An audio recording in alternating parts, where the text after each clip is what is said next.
warahmatullahi wabarakatuh. Waalaikumsalam warahmatullahi wabarakatuh. Selamat siang ibu-ibu semua. Selamat siang. Ada mbak? Ada mbak juga. Yang terhormat Ibu Kepala TK Sari Aceh 2, Bu Ansi Prima Devi, SPD. Yang terhormat Ibu Kepala TK Dharma Bakti 2, Ibu Linda Purnama, SPD. Yang terhormat Ibu Kepala TK Kartini, Ibu Lis, SPD. Pertama-tama marilah kita panjatkan puji syukur atas kehadirat Allah SWT yang telah melimpahkan rahmat serta hidayahnya sehingga kita dapat berkumpul di ruangan ini dengan keadaan sehat, sehingga nanti kita dapat melaksanakan acara presentasi oleh Ibu Ansi sampai akhir acara insya Allah. Amin. Perkenalkan, di sini saya selaku moderator dan sebelah saya Ibu Ansi Prima Devi selaku narasumber atau pembicara yang akan menyampaikan materi pada presentasi kesempatan hari ini. Sebelumnya marilah kita buka acara pada siang hari ini dengan membaca basmalah bersama-sama. Bismillahirrahmanirrahim. Untuk acara selanjutnya yaitu penyampaian materi oleh Ibu Ansi Prima Devi dengan topik budaya positif.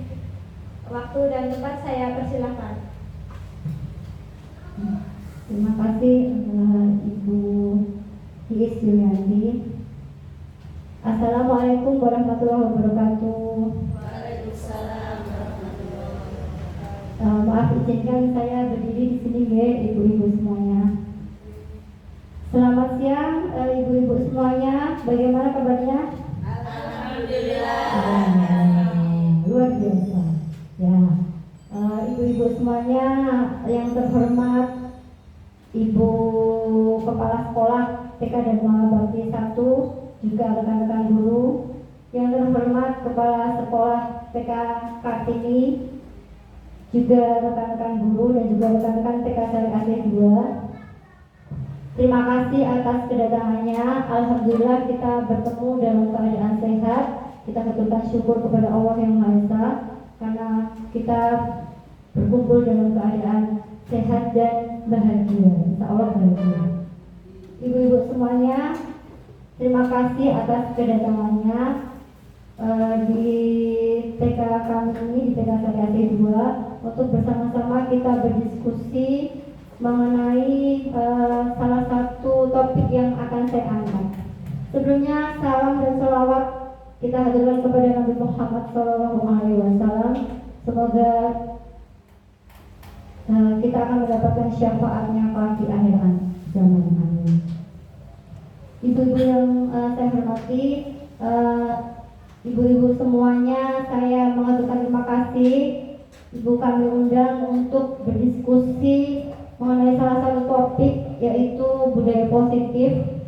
Selain itu, saya di sini adalah sebagai calon guru penggerak angkatan 10, mendapat tugas untuk mengimbaskan apa yang sudah saya pelajari, apa yang sudah saya ketahui tentang modul 1, yaitu budaya positif. Kami di angkatan 10, CPP angkatan 10 ini sudah sampai ke modul 2, dan ini adalah pengimbasan di modul 1 di akhir, yaitu tentang budaya positif.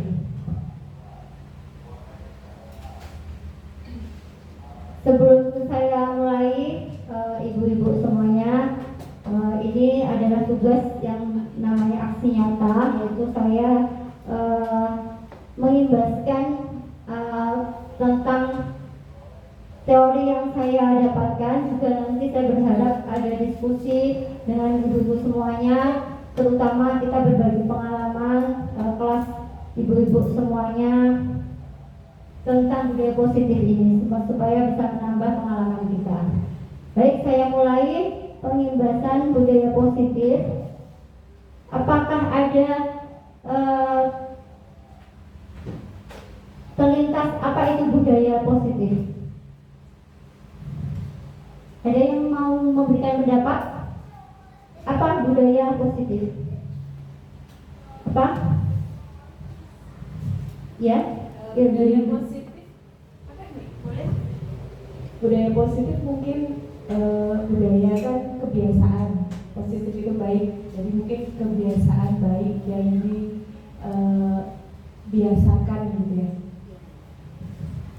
Terima kasih Bu Linda atas pendapatnya. Iya betul ya, kita sama satu persepsi ya. Budaya positif adalah suatu kebiasaan tingkah laku sehari-hari yang sudah menjadi budaya, yang sudah menjadi tradisi, yaitu budaya yang positif, sikap dan tingkah laku yang baik dari kita.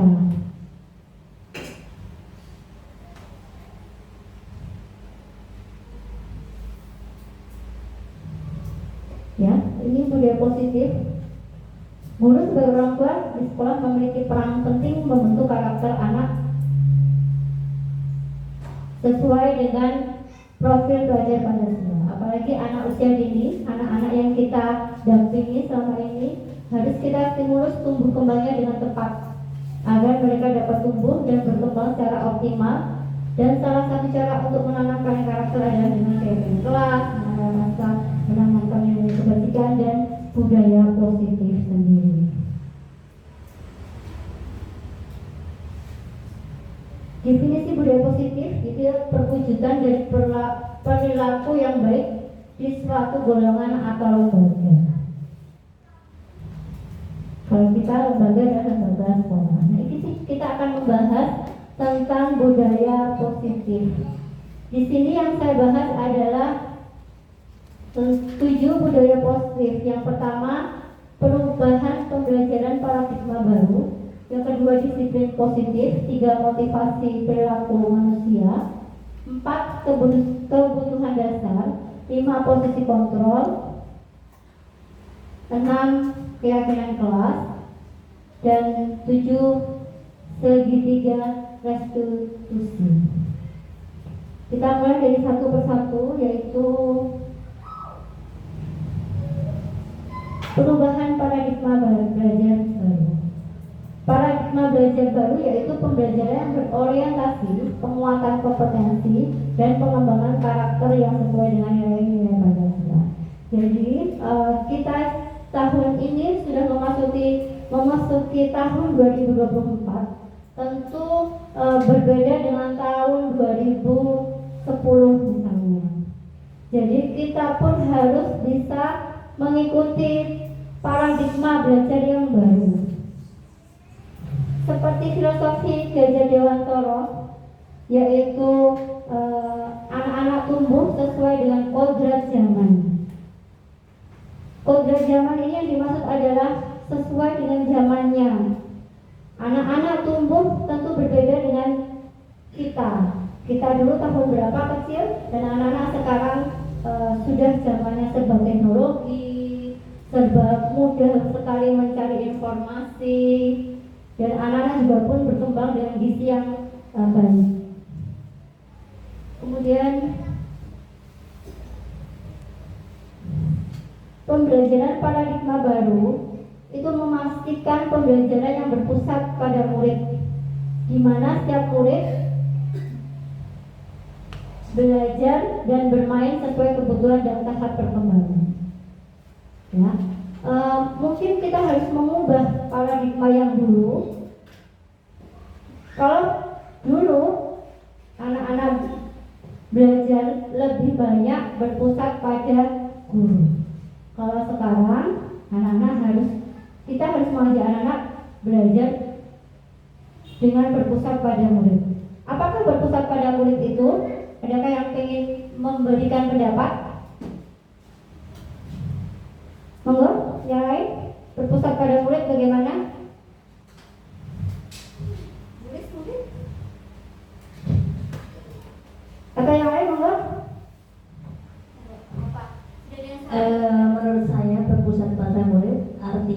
kita memenuhi kebutuhan belajar murid yang bagaimana. Jadi guru itu bukan sumber utama, tetapi guru melayani arah kemampuan anak itu yang seperti apa. Kan ada toh model belajar anak yang audio, ada yang visual, ada yang kinestetik. Nah, tiga itu yang harus dipenuhi oleh seorang guru. Seperti itu saja. Kita sangat sependapat ya, tulis ya. Memang kita sekarang tidak bisa memaksakan kehendak kita untuk pembelajaran apa yang kita inginkan, tapi kita harus menawarkan kepada anak sesuai dengan kebutuhan anak, yaitu yang seperti boleh sampaikan tadi, visual, audio maupun audiovisual itu bisa digunakan. Panca indera anak itu bisa digunakan. Nah, untuk mendapatkan itu kita mengajak anak-anak untuk berdiskusi. Kita harus sering mengajak anak-anak berdiskusi apa yang anak-anak inginkan. Kita harus banyak mengetahui apa yang anak-anak kita butuhkan. Lalu selanjutnya, dengan perubahan paradigma baru ini, kita beralih dari yang dulunya berpusat dari guru, sekarang berpusat kepada murid. Itu diharapkan terciptanya profil pelajar Pancasila. Masih ingatkah profil pelajar Pancasila ada berapa? Ada berapa?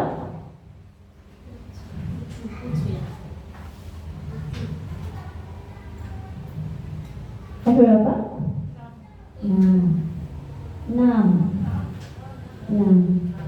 Belajar Pancasila beriman dan bertakwa pada Tuhan Yang Esa dan berakhlak mulia, berkebinekaan global, gotong royong mandiri, kreatif dan bernalar kritis. Itu yang biasa kita lakukan. Siapa sudah mengajarkan anak-anak seperti itu?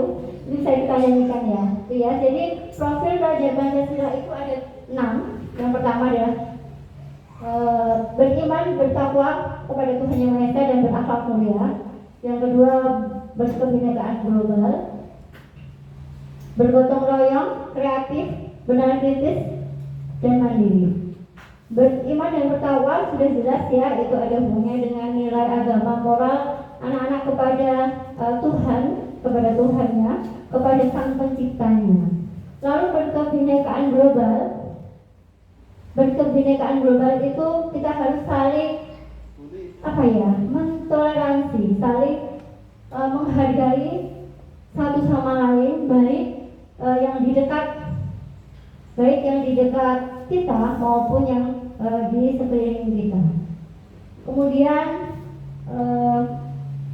mandiri, tentu anak-anak harus bisa mandiri, berdiri sendiri, berdiri di atas kakinya sendiri. Kita akan mengajarkan anak-anak untuk bisa berdiri di atas kakinya sendiri sesuai dengan usia dan perkembangannya.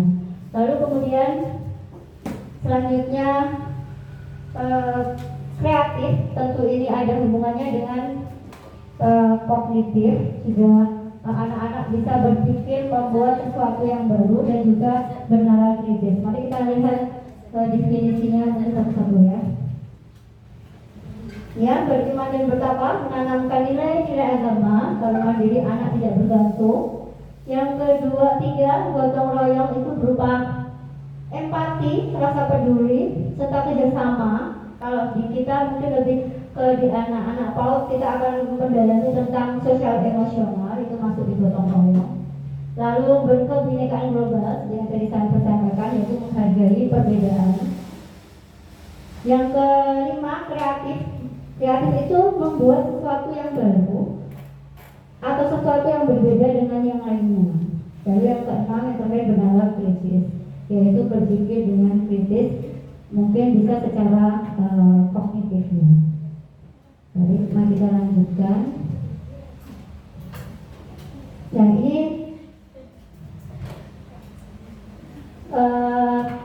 tentang perubahan paradigma baru ini bisa kita jabarkan gitu ya. Kalau dulu kita berpusat pada guru, kalau sekarang kita harus berpihak kepada anak. Jadi kalau Dulu ada sesuatu kontrol dari guru ya, mungkin ini ada miskonsepsi tentang makna kontrol yang mungkin beberapa kali tidak sengaja kita lakukan. Yang pertama adalah ilusi guru mengontrol murid, misalnya berbicara kasar. Mungkin saat itu anak nurut, namun anak akan mengulangi lagi.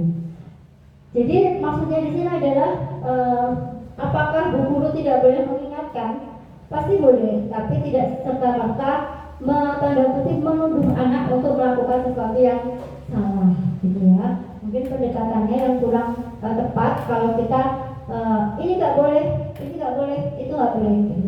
Jadi bukan sekedar tidak bolehkan kepada anak-anak, tetapi juga harus memberikan stimulasi mengapa tidak boleh, mengapa boleh. Apa yang harus dilakukan mungkin harus dibicarakan. Apa yang kamu inginkan lakukan mungkin bisa didiskusikan dengan anak. Yang kedua, ilusi bahwa semua penguatan positif itu efektif dan bermanfaat. Jadi setiap anak-anak melakukan sesuatu kita menguatkan gitu biasanya ya. Dan itu kita lihat dulu apakah itu efektif atau tidak. Kita menguatkan itu anak-anak setujukah atau tidak. Anak-anak mengerti atau tidak. Kalau mengerti, berarti dia memang mengerti dan akan dilakukan selanjutnya. Kalau tidak, itu tentu tidak efektif. Dia hanya mendengarkan saja, namun tidak mengerti. Besoknya akan diulang.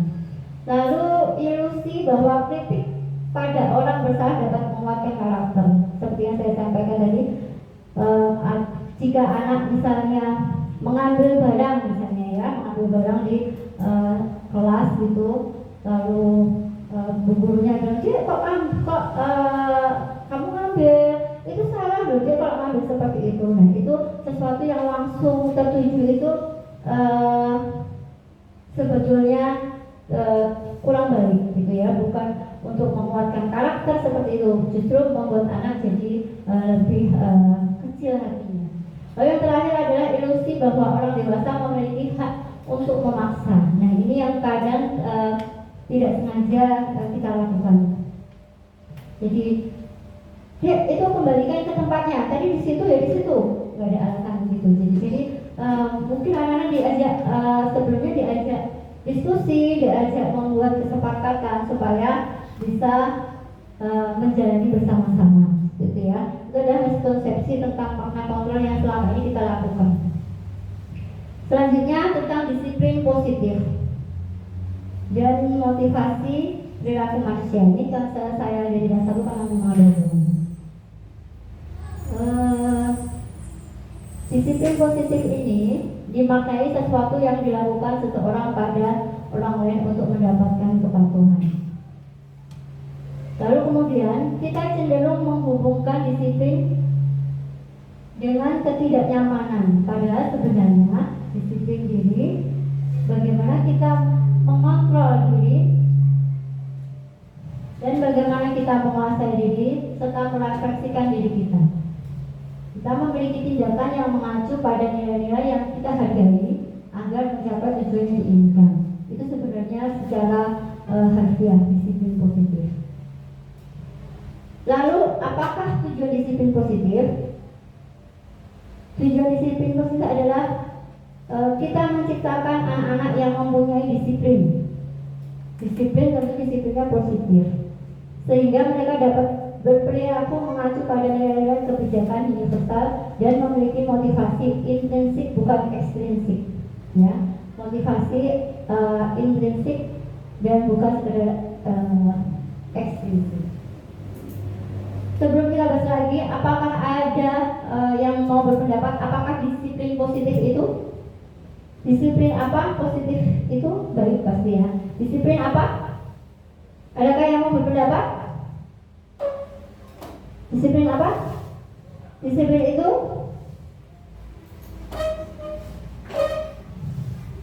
apa?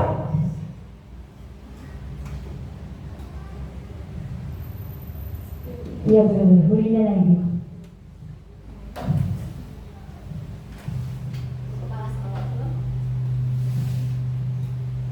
Disiplin itu teratur dan tertib gitu. Ya, saya sependapat juga ya. Disiplin itu adalah sesuatu tindakan yang mengarah ke ketaatan kepada suatu peraturan ya. Kita patuh kepada peraturan dan itu adalah disiplin. Dan disiplin positif tentu yang positif, kepatuhan kita dalam hal yang baik gitu. Itu. Lalu hubungannya dengan kebajikan universal adalah nilai-nilai sifat positif manusia yang merupakan tujuan mulia yang ingin dicapai setiap individu, dan nilai-nilai tersebut bersifat universal, yaitu lintas bahasa, suku, agama, budaya, dan setiap perilaku tersebut mempunyai tujuan. Dengan memiliki nilai-nilai kebajikan, maka motivasi intrinsik seseorang akan terbangun sehingga meningkatkan motivasi dari dalam untuk mencapai tujuan mulia yang diinginkan, sedangkan nilai-nilai kebajikan yang ingin dicapai setiap anak manusia terdapat pada profil Pancasila tadi. Ada maksudnya tadi Bapak 6 ya, 6 profil Pancasila. Nanti kita nyanyikan bersama ya. Oke. Saya tadi sudah membicarakan beberapa kata tentang motivasi intrinsik dan ekstrinsik. Apakah itu? In tentu di dalam diri, motivasi yang berasal dari dalam diri, dan ekstrinsik adalah motivasi di luar diri kita. Ya, nanti kita bahas lagi selanjutnya. Nah, ini profil pelajar Pancasila. Belajar Pancasila, beriman dan bertakwa pada Tuhannya Esa, dan berakhlak mulia. Mari kita nyanyikan, bisa? Saya daripada kita untuk lebih semangat lagi, kita nyanyi dulu di tengah-tengah sambil kita memaknai apakah profil Pancasila. Mandiri, kreatif, benar, kritis. 1, 2, 3. Belajar Pancasila, beriman dan bertakwa pada Tuhan Yang Esa, dan berakhlak mulia, berkebinekaan, gotong royong, kreatif dan bernalar kritis. Terima kasih. Tepuk tangan untuk itu semua. Sambil kita mengingat-ingat ya. Itu tentang 6 profil pelajar Pancasila. Nah, ini tentang motivasi perilaku yang tadi saya sampaikan itu. Motivasi perilaku manusia itu kita kelompok menjadi 3, yaitu pertama untuk menghindari ketidaknyamanan atau hukuman. Ya, motivasi yang ada dalam diri seorang manusia itu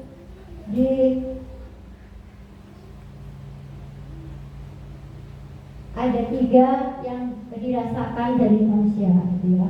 Yang pertama untuk menghindari ketidaknyamanan hukuman, yang kedua untuk mendapatkan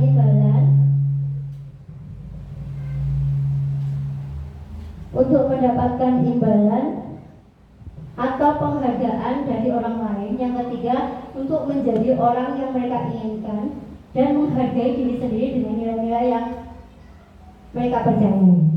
Nah, itu ada motivasi eksternal, motivasi internal. Motivasi yang eksternal itu nomor berapa saja? Nomor 1 dan 2 ya. Eksternal itu dari luar, untuk menghindari ketidaknyamanan atau hukuman. Saya ambil contoh kita saja sebagai guru ya, sebelum kepada anak-anak. Misalnya kita datang bekerja, mengajar, datang ke sekolah. Di sekolah ada aturan datang, kita kan masuk jam 7.30 ya kalau TK. Kemudian di sekolah ada aturan jam 7 sudah harus sampai di sekolah. Nah, ibu-ibu semuanya mematuhi aturan itu dalam rangka apa? Dalam rangka menghindari ketidaknyamanan atau hukuman. Nanti kalau datang terlambat, bu kepala sekolahnya menegur atau bahkan memberi sanksi mungkin ya, nanti dengan entah dengan pulang lebih lama, dan lain sebagainya, atau piket apa gitu ya, itu mungkin ada sanksi dari sekolah melalui kepala sekolah. Apa Bu? Oh, dipotong hamilnya, oke, mungkin bisa ya. Kadang mungkin suatu kedisiplinan itu memang harus kadang dilakukan gitu ya, karena sebelum kita memberikan motivasi kepada anak-anak, kita pun harus disiplin seperti itu. Mungkin itu adalah tujuan dari ibu kepala sekolah ya. Saya memang sering mendengar itu ya, dan itu bisa saja ya, itu adalah motivasi eksternal, motivasi dari luar. Jadi mau tidak mau berarti harus datang tepat waktu ya, supaya tidak ditegur, tidak tadi dipotong gaji dan tidak mendapatkan hukuman dan lain sebagainya itu. Ya itu ya. Lalu yang kedua, untuk mendapatkan imbalan atau penghargaan dari orang lain. Kalau saya datangnya cepat, paling cepat, absen paling cepat, kepala sekolah akan memberikan hadiah. Aku ingin dapatkan itu, supaya anak-anak juga melihat reward dari kepala sekolah dipasang di dinding, mungkin bu guru yang paling rajin. Nah itu ya, mungkin ada juga seperti itu namanya penghargaan. Atau mungkin dapat bonus, mungkin sering juga itu ya, dapat bonus karena kepala sekolah sangat menghargai yang namanya disiplin, mungkin ya, disiplin yang kalau mungkin terlambat ya diberi hukuman, kalau bagus diberi penghargaan.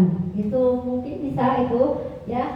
Nah, Anda melakukan itu, ibu semua melakukan itu dalam rangka apa? Nggak pengen dihukum atau dalam rangka pengen dapat hadiah, ya, itu bisa. Dan yang ketiga adalah untuk menjadi orang yang mereka inginkan dan menghargai diri sendiri dengan nilai-nilai yang mereka percayai. Dan ini yang paling positif. Dan apakah itu sudah dilakukan? Ini adalah motivasi internal, motivasi intrinsik, motivasi dalam diri sendiri. Saya ingin menjadi orang yang mereka inginkan. Anak-anak pengen punya bu guru yang disiplin. Anak-anak ingin melihat, mencontoh gurunya disiplin. Jadi kita punya rasa motivasi itu tanpa ada embel-embel yang tadi, ada hukuman, ada penghargaan, kita lepaskan. Apakah sudah itu? Kita sudah dapatkan itu? Apa sudah Bu? Terjadi semuanya. Sudah. Bu kepala sekolah sudah bilang sudah kan? Kepala sekolah menjadi contoh ya. Betul. Betul. Betul ya, betul. Nah itu adalah motivasi intrinsik, tanggung jawab dengan orang tua. Saya diberi amanah menjadi guru. Betul sekali yang dikatakan Bu, saya sangat sependapat. Jadi kita harus tanggung jawab mengembalikan itu kepada wali murid. Muridnya datang, kita pun sudah siap seperti itu. Nah itu adalah rasa dari hati kita, ya. Kita semua sebagai guru, kita mungkin bisa melihat diri kita apakah kita sudah menggunakan motivasi intrinsik daripada motivasi eksternal gitu ya. Mungkin tidak terlalu salah ya kita menggunakan motivasi eksternal untuk memacu semangat kita, tapi alangkah baiknya kita bisa menggunakan motivasi internal dari hati, kesadaran diri seperti yang Bu tadi sampaikan, tanggung jawab kita kepada lingkungan terhadap pekerjaan kita tanpa harus pimpinan kita mengawasi dengan detail misalnya. Ini adalah contoh guru ya, contoh guru. Tapi kepada anak-anak juga mungkin kalau anak-anak lebih kita tidak boleh ada hukuman seperti itu kan. Jadi mungkin lebih ke memberikan motivasi intrinsik gitu ya. Itu perbedaan dan macam-macam motivasi perilaku manusia.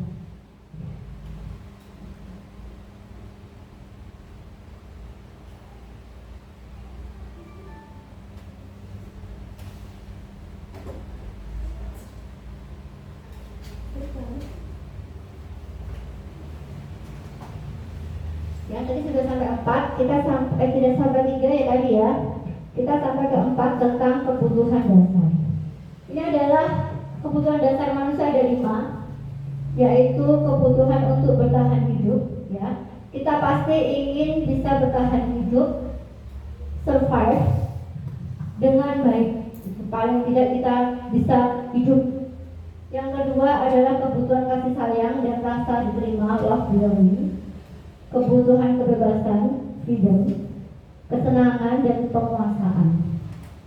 5 kebutuhan dasar ini yang kita selalu dapatkan atau mengiringi hidup kita, gitu ya. Mungkin kira-kira ibu-ibu sendiri memerlukan kebutuhan hidup yang mana? 1, 2, 3, 4, 5.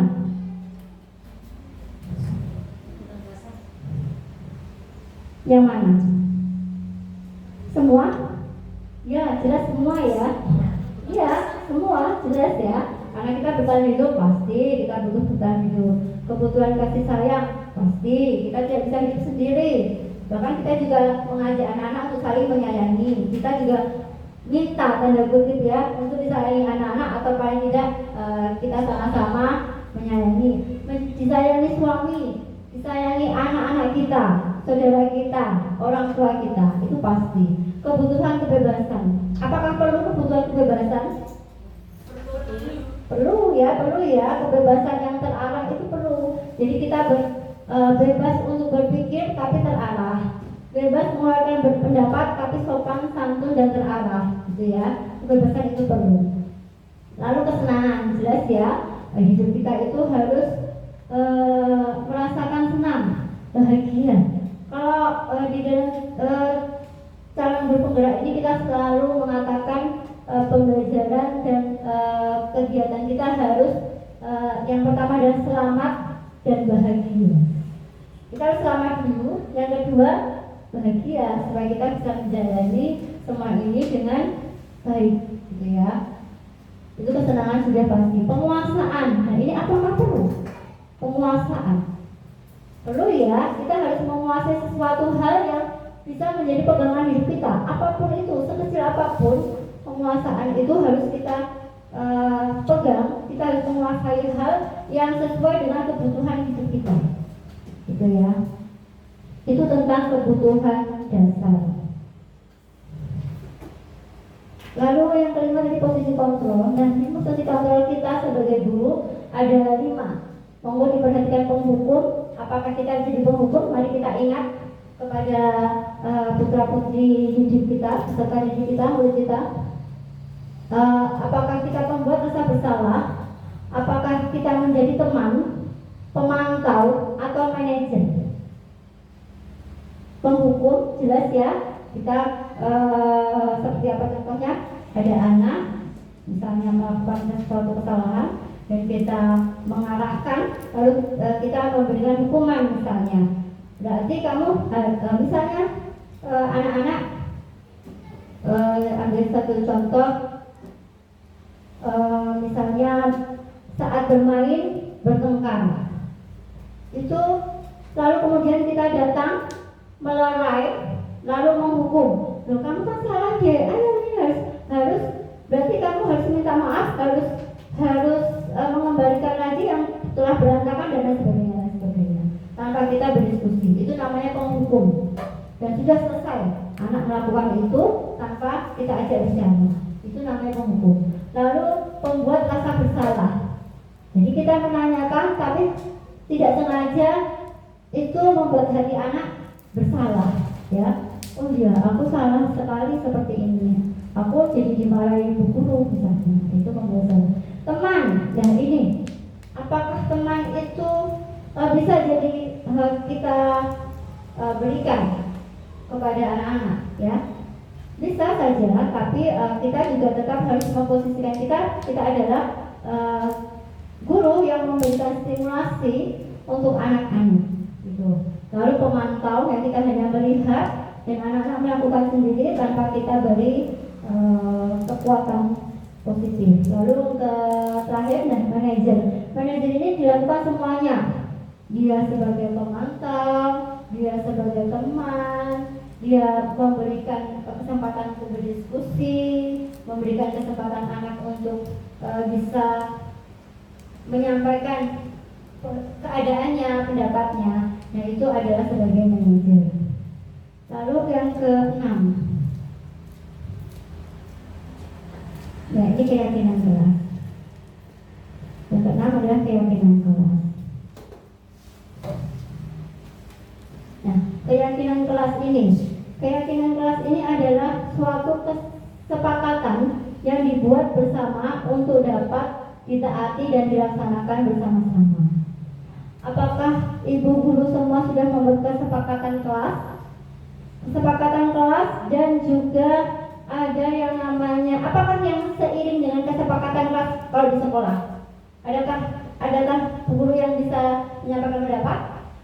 Apa yang seiring berjalan dengan kesepakatan kelas di sekolah yang bisa kita jadikan pegangan kita untuk misalnya mengajar kalau anak-anak ya untuk bersekolah. Apa? Selain keyakinan kelas, ada satu hal yang bisa kita pegang untuk kita bisa menjalankan tugas kita sebagai guru dan anak-anak pun bisa menjalankan pembelajaran yang baik. Apa itu? Aturan main. Jempol ya, saya sebutkan peraturan. Jadi peraturan dan keyakinan kelas. Nah, apakah beda peraturan dan keyakinan kelas? Samakah? Ayo, monggo nggak apa-apa berpendapat. Silahkan. Apakah peraturan dan apakah keyakinan? Atau sama? Peraturan dan keyakinan sama tidak? Sama tidak? Ragu ya. Oke, ragu. Oke, saya dulu awalnya juga ragu. Peraturan dan kesepakatan kelas itu sedikit berbeda. Kalau peraturan itu sesuatu yang harus dilakukan tanpa kesepakatan. Jadi yang membuat adalah satu pihak untuk dilaksanakan bersama-sama. Dan hal ini mungkin sekolah, mungkin guru, nanti yang menjalankan guru dan anak-anak, gitu ya.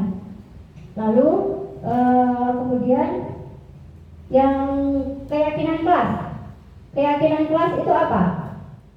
Itu ya suatu kesepakatan yang dibuat bersama. Kalau peraturan itu yang membuat lebih kepada iya betul, salah satu pihak dan semua harus mentaati. Tapi kalau keyakinan kelas itu berdasarkan kesepakatan.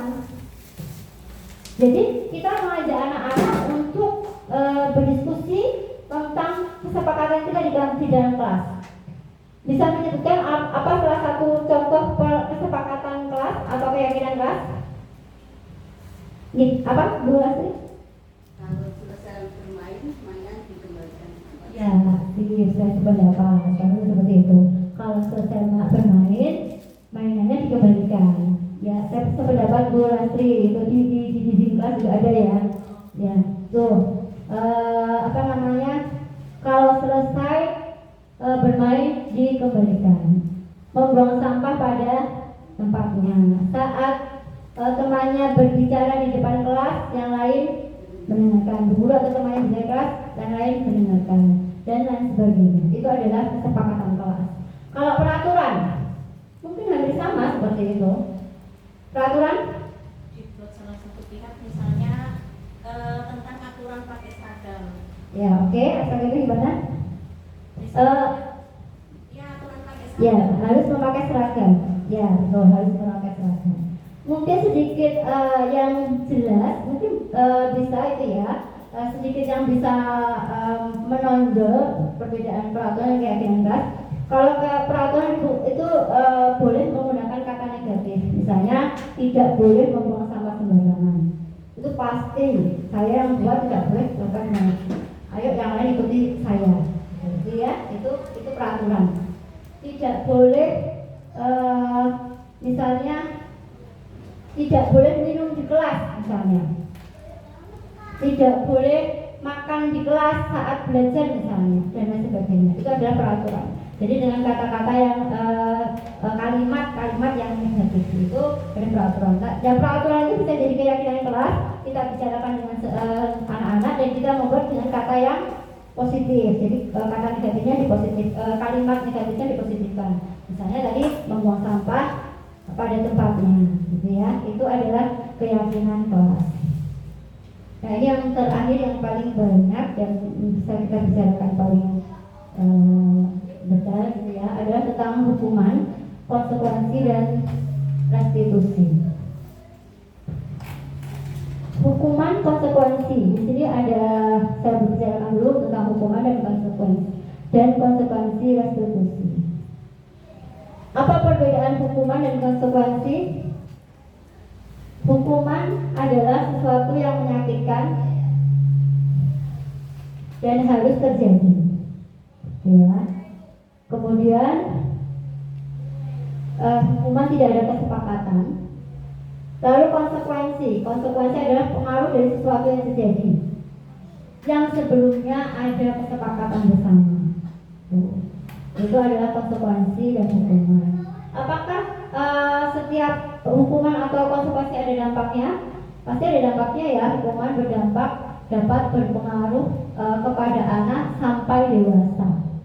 Jadi anak itu akan mengingat hukuman itu sampai dewasa. Kemungkinan itu ada, ya. Sebagian anak-anak akan mengingat, dulu waktu aku TK aku pernah dihukum bu guru ini.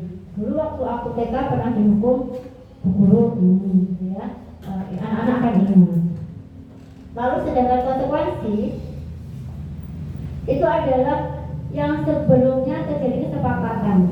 Misalnya seperti tadi tidak kesepakatan adalah mengembalikan mainan kepada di tempatnya semula. Nah, itu ada kesepakatan. Nah, jika anak melanggar, tidak melakukan itu, kita memberikan konsekuensi.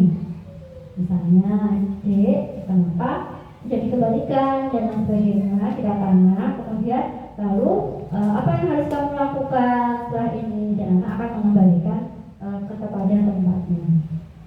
Gitu ya. Apakah dampaknya dari konsekuensi? Kalau hukuman mungkin sedikit berdampak negatif, gitu ya, akan berdampak negatif. Kalau konsekuensi masih bisa berdampak untuk yang lebih baik, yaitu anak mudah beradaptasi. Oh iya, kemarin kan saya membuat kesepakatan bersama. Kemarin saya yang buat, berarti saya juga yang harus menjalankannya. Kan saya yang kemarin usul, gitu ya. Jadi bersama-sama menyepakati dan menjalankannya. Jadi anak-anak akan mudah beradaptasi. Oh iya, kemarin saya kan usul bu guru untuk saat istirahat boleh bermain, tapi boleh bermain dan setelah itu dikembalikan ke tempatnya. Saya yang usul itu, ya. Si anak seperti itu, dan dia akan dengan mudah menepati. Iya, saya yang usul, ya. Atau iya, temannya yang usul ini harus ditepati, gitu ya. Dan anak-anak akan belajar mengerti peraturan, itu ya, atas kesepakatan itu. Itu. Lalu kemudian tentang konsekuensi atau hukuman ini, kita bisa merefleksi diri kita, gitu ya. Apakah itu sudah kita laksanakan atau belum? Ya, kemudian ya.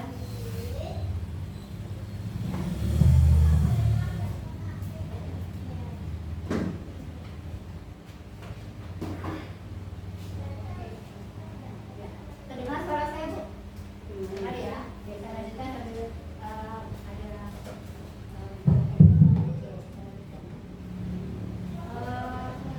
tadi tentang konsekuensi dan hukuman.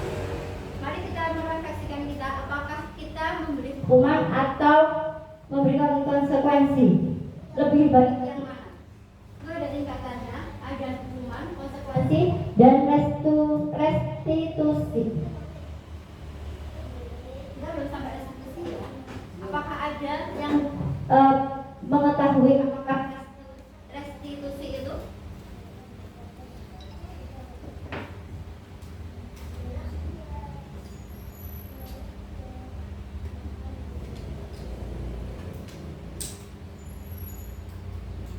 Ini adalah sedikit tentang restitusi, ya. Saya akan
tadi tentang restitusi.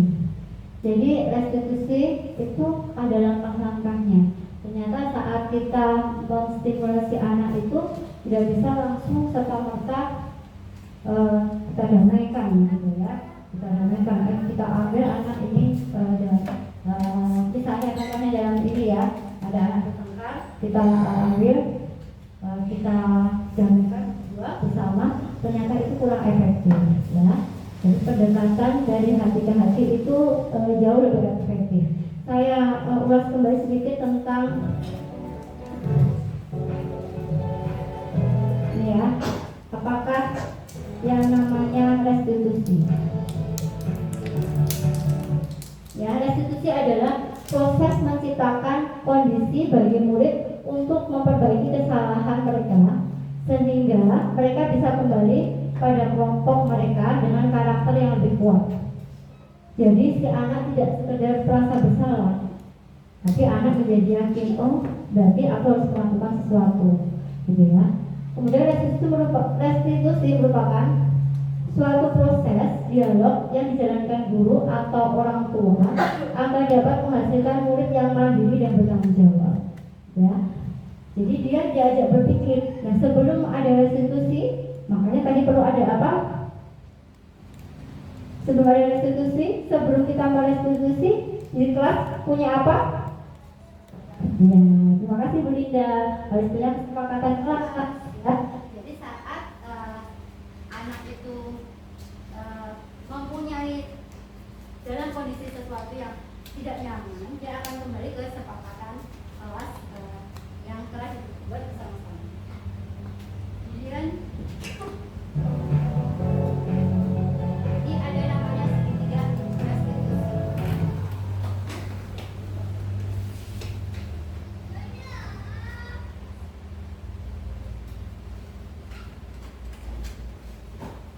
Segitiga restitusi, ada yang bisa mau membacakan? Ada 3 hal segitiga restitusi.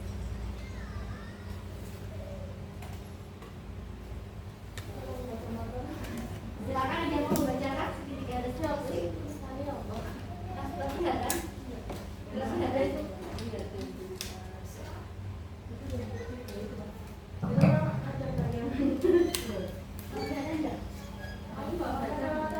Hah? Oh yang segitiga yang usah, yang ini yang segitiga ada 3 itu sama. Kata-katanya sama. Makasih. Ya, pertama menstabilkan identitas. Yang kedua validasi tindakan yang salah. Menanyakan keyakinan. Nah, ini ya, ada 3 hal untuk merestitusi, menstimulasi anak. Kalau kita bisa menstimulasi anak. Jadi ada 3 hal restitusi. Langkah 3 hal tersebut dalam restitusi anak. Yang pertama adalah menstabilkan identitas. Ya, tadi seperti tadi contohnya menanyakan apakah benar ini melakukan ini. Oh berarti iya tadi saya mukul, tadi saya mau pinjam, saya merebut mainan. Oh, itu menstabilkannya adalah oke, pinjam tidak apa-apa, pinjam juga bagus kok, nggak apa-apa. Nah, itu kan menstabilkan supaya anak tidak merasa apa? Resah, tidak merasa takut, tidak merasa bersalah yang berlebihan, ya.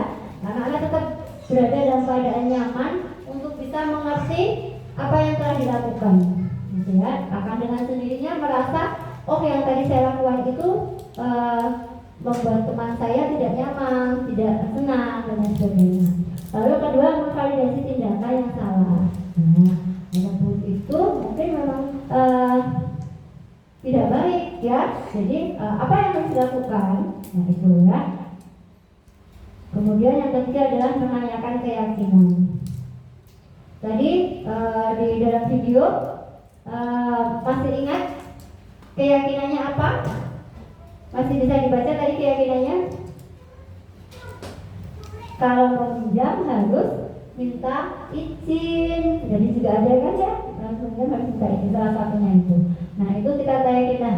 Alhamdulillah kamu masih ingat, dan itu seperti itu adalah menanyakan keyakinan. Oh berarti si anak ini mengerti ngerti, hanya mungkin lupa. Kalau lupa bisa diingatkan lagi, itu lebih mudah gitu ya. Saya rasa itu. Kemudian ya itu ya. Kemudian yang segitiga resolusi ini apakah bisa terbaca? Mungkin sedikit saya bacakan ya. Kamu tentu punya alasan mengapa melakukan itu. Ya, tadi kenapa? Misalnya, saya tadi bertanya, kenapa memukul? Tadi saya memukul Tita misalnya. Kenapa? Karena dia merebut mainannya. Kita menanyakan pasti punya alasannya. Itu ada di valisasi tindakan yang salah. Adakah cara yang lebih baik? Apa yang kamu butuhkan dari memukul itu? Misalnya ya tadi ya. Lalu yang di sini adalah menstabilkan yang bawah tadi ya. Yang pertama ini tadi, setiap orang pasti punya salah. Jadi, ya sudah tidak apa-apa. Jadi menjam itu juga tidak apa-apa, misalnya seperti itu. Nah, lalu yang kedua adalah kamu ingin menjadi orang seperti apa? Kamu gimana setelah ini harus apa? Harus minta maaf. Saya minta maaf apa? Jadi tidak mengulangi. Nah, itu adalah salah satu yang saya ingin menjadi orang yang baik, yang pemaaf, yang bisa minta maaf, yang bisa memaafkan. Nah, itu adalah segitiga restitusi. Apakah ibu-ibu sudah melakukan itu? Adakah yang sudah melakukan itu? Belum ya. Saya terus terang saya juga baru ini mengerti yang namanya restitusi. Sebelumnya saya tidak pernah mengenal yang namanya restitusi. Seperti yang tadi di awal kita hanya mengenal hukuman dan konsekuensi, dan alhamdulillah saya belajar banyak tentang restitusi dan insya Allah bisa kita praktekkan. Karena dengan restitusi ini anak-anak kan menjadi nyaman. Jadi kita akan berfungsi sebagai apa tadi? Penghukum, manajer, pembuat rasa bersalah, yang mana? Kalau kita melakukan restitusi, kita akan menjadi posisi kontrol yang mana tadi? Manajer ya, kita menanyakan ada apa, memvalidasi tindakan mana yang salah, lalu kemudian menanyakan keyakinan dan kesepakatan yang kita buat kemarin itu seperti apa, apakah masih ingat atau tidak. Nah, itu adalah segitiga restitusi. Ya, saya rasa itu ada penjelasan dari saya. Terima kasih diskusinya, Bapak Ibu semuanya. Kemudian waktu akan saya kembalikan lagi kepada Bu Is, dan nanti mungkin bisa ada bertanya jika mau bertanya atau berdiskusi atau menyampaikan pengalamannya supaya kita bisa berbagi pengalaman. Terima kasih. Wassalamualaikum warahmatullahi wabarakatuh. Terima kasih pada Bu Ansi yang telah memaparkan presentasinya dengan bagus dan informatif buat kita semua. Untuk selanjutnya yaitu kita akan melanjutkan ke sesi tanya jawab. Di sesi tanya jawab ini nanti akan kita batasi untuk pertanyaan 2 penanya dari rekan-rekan, Bapak dan Ibu, atau mau memberikan pengalamannya pada rekan-rekan yang lain juga boleh. Monggo, saya persilahkan.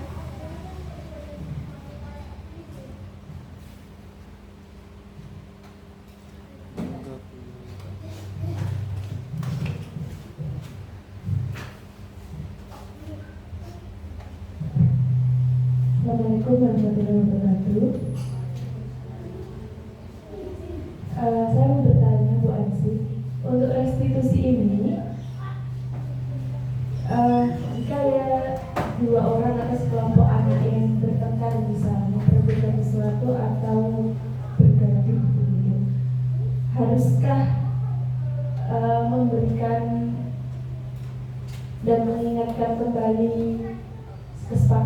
waktu masing-masing untuk menghormati dan menghargai anak yang lainnya, atau bisa diberikan secara berkelompok itu banyak anak yang sedang terlibat dalam kegaduhan gitu.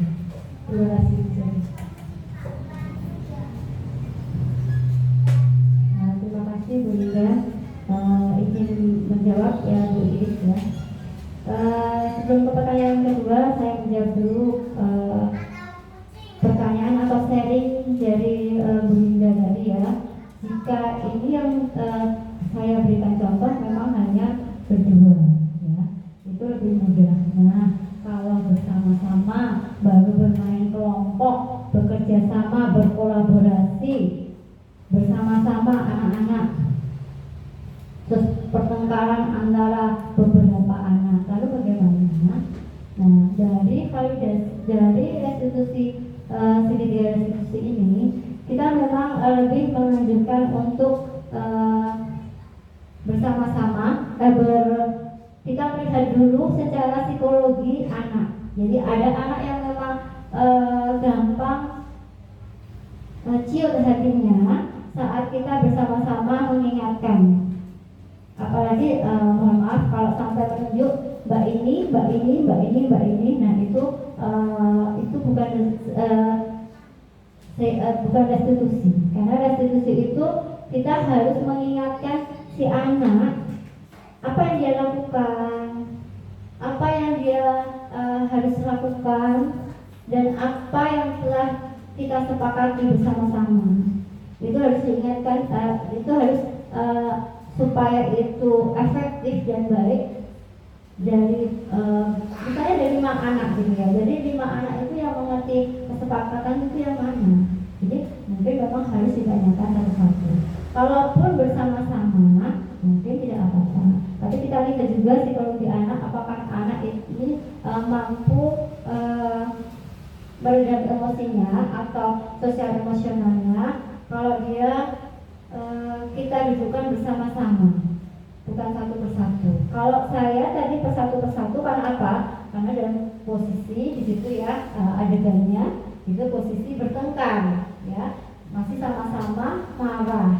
Kalau didudukkan bersama, nanti bisa kita akan mungkin terlihat artinya ada 2 anak ya, dengan kita sama Fiona. Kalau kita dudukkan bersama, nanti terlihat Fiona akan melihat Bu Ansi kok membela kita atau sebaliknya Bu Ansi kok membela Fiona, seperti itu. Jadi kita benar-benar hanya menanyakan, mengingatkan kesepakatan, dan kita membuat anak itu lebih mandiri dalam mengingat tentang kesepakatan bersama dan melakukan menjalankan kesepakatan bersama.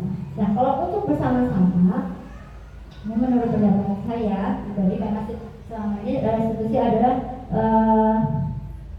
hanya per orang gitu ya, face to face gitu. Kalau mungkin di dalam pendidikan jenjang lebih tinggi itu kan beliau-beliau di sana, kalau kita TK ya, mungkin jarang sekali punya apa yang namanya yang di tengah-tengah selalu menjaga psikologi, masih ingat bimbingan konseling ya, tapi kita kan tidak punya ya. Kalau punya mungkin bimbingan konseling saja kan juga satu persatu gitu ya. Jadi supaya si anak ini merasa nyaman dan mau bercerita, mau mengeluarkan pendapatnya, tidak hanya 1 atau 2 anak yang berpendapat. Itu menurut saya. Jadi selama ini memang segitiga restitusi adalah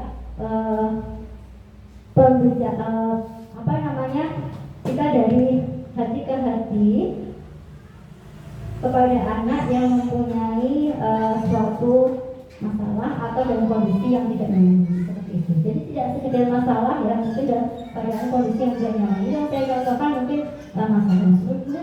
Ada juga mungkin dalam kondisi tidak nyaman, misalnya dia tidak senang mendengarkan gurunya. Mungkin di jenjang SD misalnya, dia tidak senang mendengarkan gurunya saat belajar. Nah, itu ditanyakan secara restitusi ini, gitu ya. Jadi tidak sekedar ada masalah yang berkaitan dengan pertengkaran, gitu. Itu ya. Jadi kesimpulan saya tadi adalah alangkah baiknya restitusi tetap dilakukan secara satu persatu gitu ya, supaya bisa lebih kita mengetahui kondisi anak gitu. Itu saya rasa. Adakah lagi? Saya kembalikan waktunya kepada Bu Iis. Terima kasih atas pertanyaannya dan jawabannya. Bagaimana Bu Herlinda?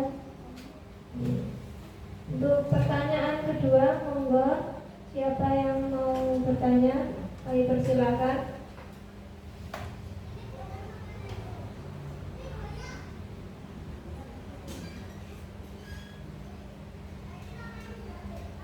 Monggo, satu pertanyaan lagi sebelum kami tutup.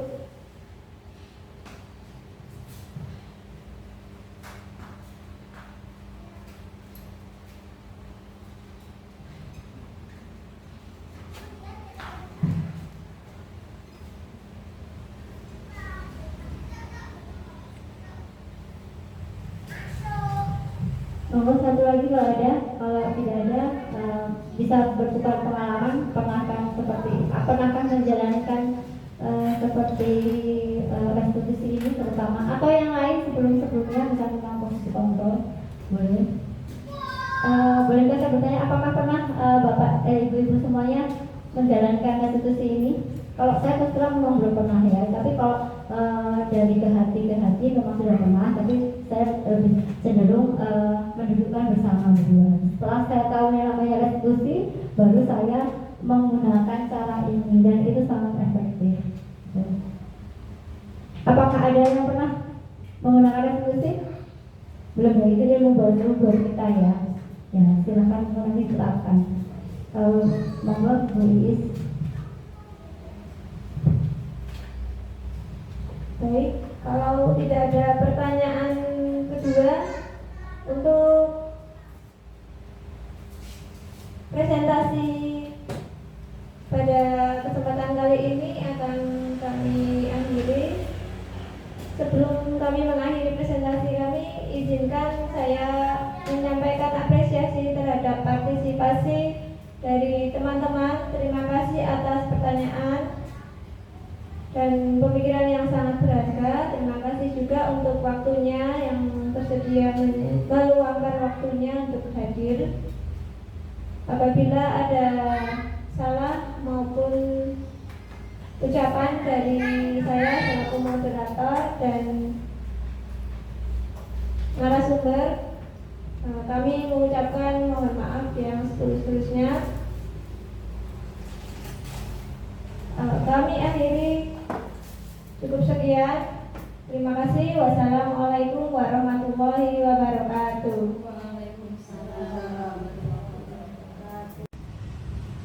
Assalamualaikum warahmatullahi wabarakatuh. Perkenalkan, nama saya Faro Fitriana Marganise, Shum SPD. Saya adalah guru kelas A. Untuk materi yang sudah disampaikan oleh Ibu Ansi Prima Devi SPD itu tadi sangat menarik, inovatif, dan banyak ilmu-ilmu yang bisa saya imbaskan secara pribadi untuk pembelajaran di kelas A. Untuk Bu Ansi, jadilah guru penggerak yang baik, inovatif, dan kreatif. Sekian, wassalamualaikum warahmatullahi wabarakatuh.